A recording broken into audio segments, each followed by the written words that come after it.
Huh. You know someone like this. Nothing seems to bother them.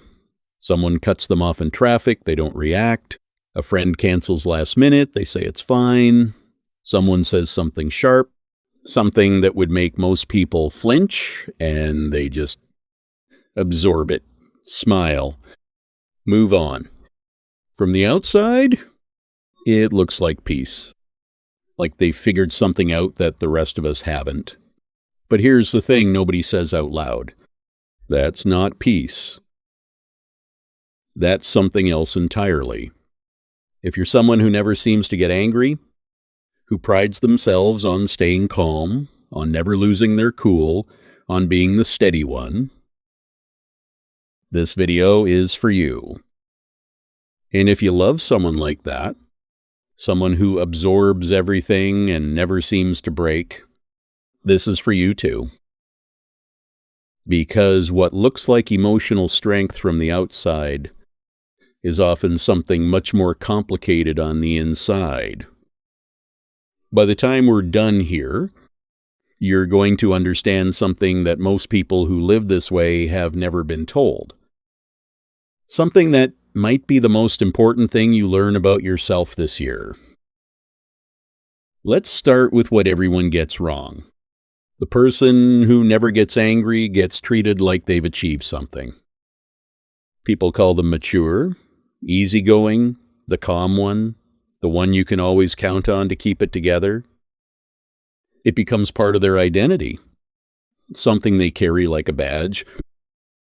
But here's the question nobody ever thinks to ask. Where did the anger actually go?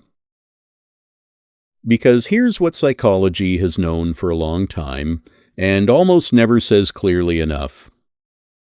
Anger doesn't disappear just because you stop feeling it. It doesn't dissolve. It doesn't evaporate. It goes somewhere. Into the body as tension that never fully releases. Into relationships as a distance that has no name. Into the quiet resentment that builds so slowly, so silently, that by the time it's noticeable, it's been there for years. Into the exhaustion of a nervous system that has been running a suppression program in the background every single day, without ever being acknowledged for the work.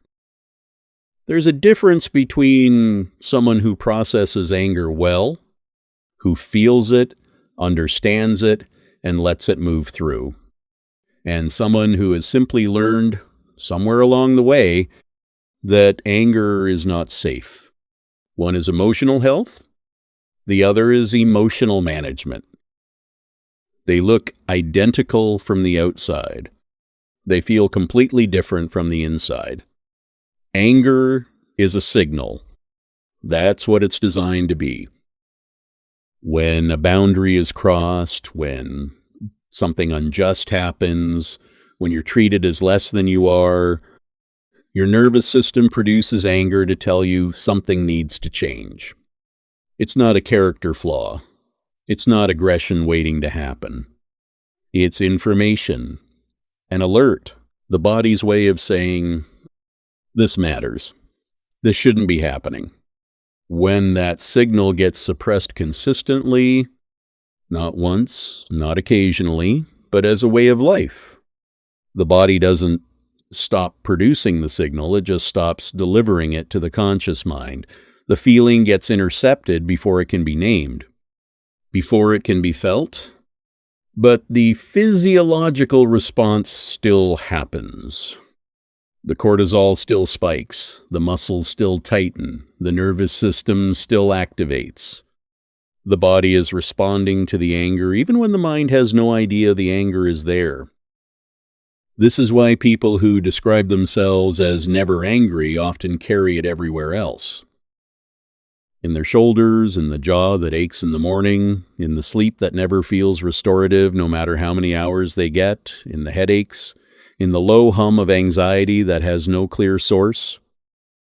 The anger didn't go away. It just learned to be quiet. And here's what makes this particularly difficult to see. When you've been suppressing something for long enough, the suppression stops feeling like suppression. It just feels like who you are.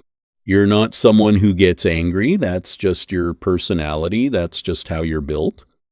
Except you weren't built that way.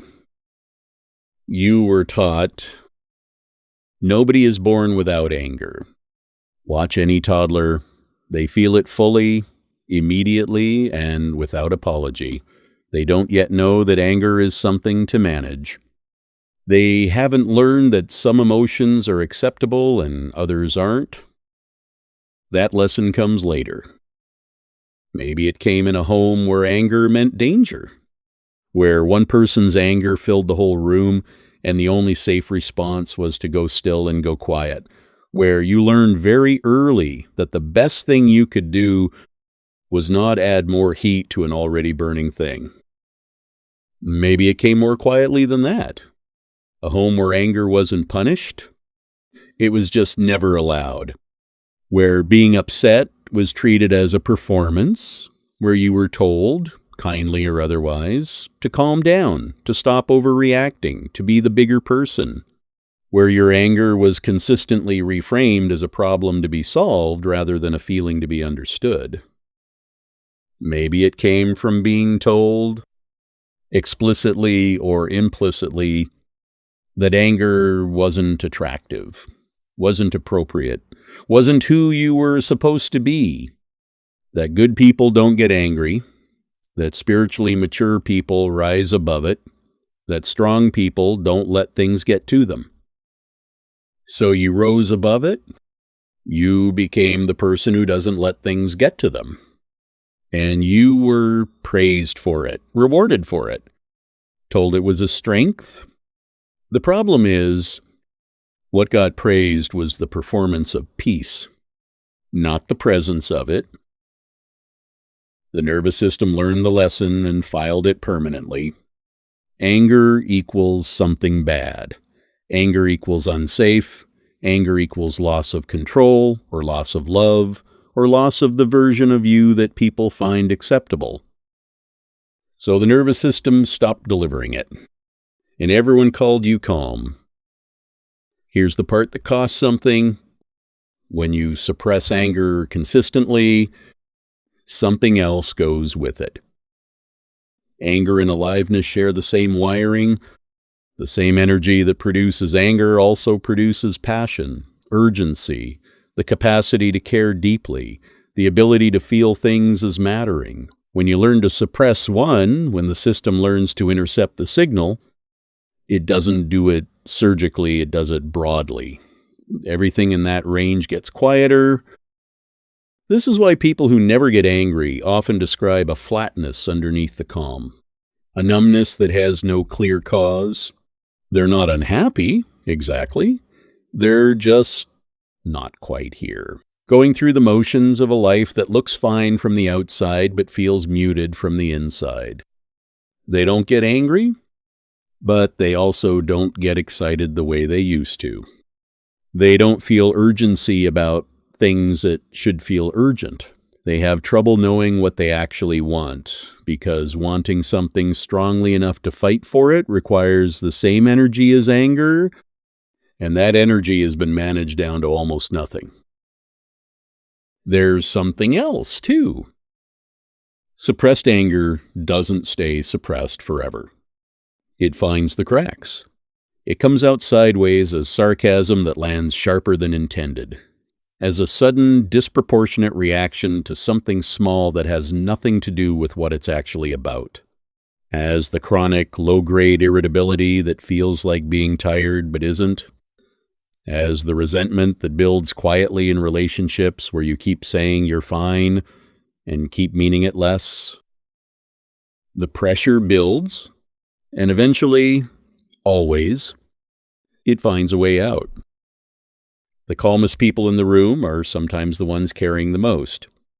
And the cruelest part is that nobody ever thinks to check on them, because they always seem fine. There's a moment, and it happens differently for different people, but it always happens, where the cost of the suppression starts to outweigh the sense of safety it provides. It shows up in the body first, in the exhaustion that doesn't lift, in the realization that you've been holding your jaw tight for so long that you can't remember what your face feels like when it's actually relaxed. It shows up in relationships as a kind of loneliness that's hard to explain because you're not alone.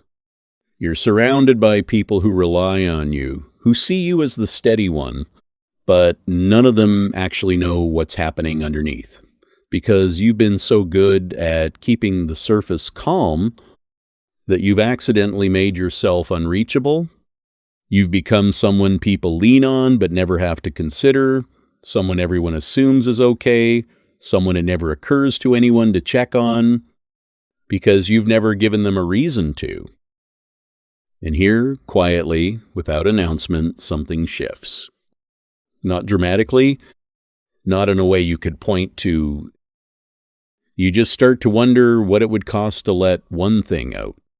Not all of it, not a confrontation, not a breakdown, just one honest thing about one real feeling to one person who might be able to hold it. That wondering is not weakness. That is the beginning of something healthier than calm. Because the goal was never to be someone who doesn't feel anger.